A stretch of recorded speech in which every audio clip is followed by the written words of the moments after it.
The use of facial recognition could increase, despite European efforts to regulate it. Last December, the EU closed an initial agreement on artificial intelligence that would limit its uses to very specific contexts and under judicial authorization. Specific contexts could include a terrorist attack or searches for missing people. But for some, the loopholes are still there.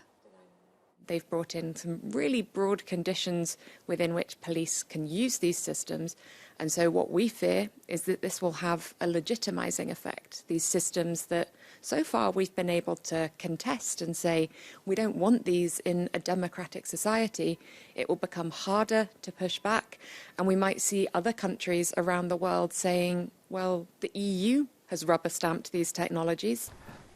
While the European Parliament wanted a ban, countries like France have pushed for a series of exceptions that would allow a more extensive use of facial recognition technology. France even announced the use of AI to control suspicious activity during the Olympic Games. Digital rights organisations have said the new European legislation does not rule out massive surveillance.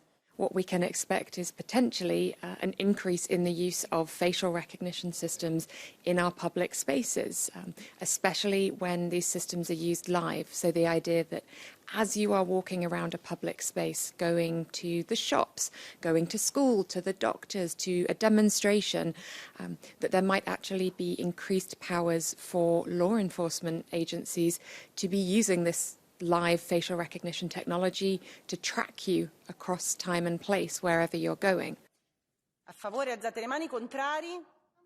But some MEPs say the proposed law strikes a good balance between security and civil rights.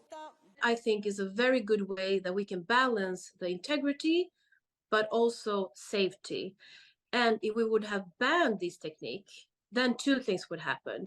First, the societies, why should the integrity of a terrorist is more important than the security of our citizens?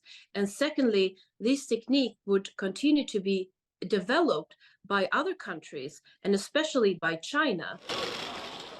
This Friday, the EU countries will vote on the final version of the law. Some of them are still undecided. If it falls, the EU will have to restart the negotiation of the AI Act.